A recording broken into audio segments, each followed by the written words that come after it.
Paldies par atsauksmēm par bikšu gludināšanu. Turpinām tēmu bikšu garums.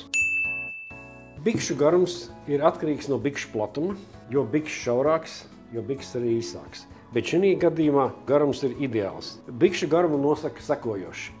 Jākrīt aizmugurē bikstēm taisni tik ilgi, kamēr nesāk mest aizmugurē tādu krunciņu. Tas nozīmē, ka biksts ir par garu. Apstājamies pie tā momenta, ka biksts krīt taisni, un tad horizontāli uz priekšu atliekam bikšu garumu.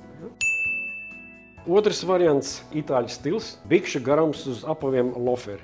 Uz loferiem biksts tiek mērīts nedaudz īsāks un arī šaurāks. Vasaras biksēm garums tiek mērīts ļoti īss.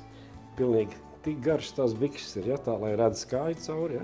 Bet šī variantā garums, kāds ir tagad, būtu lūk šāds un platums.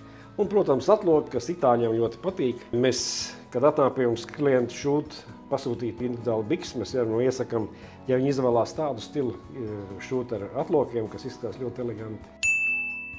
Kad izvēlās bikšu garumu, jāņem vērā bikšu platums. Likumsakarība ir sekojoša, jo bikses ir šaurāks, viņas paliek īsākas, jo viņas ir platākas, biksēm jābūt garākām. Paldies, ka skatāties un gaidām jūsu atsauksmes.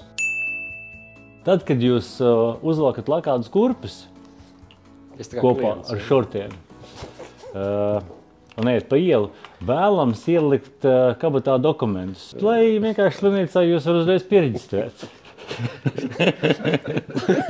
Labs, tā tās lietas notiek.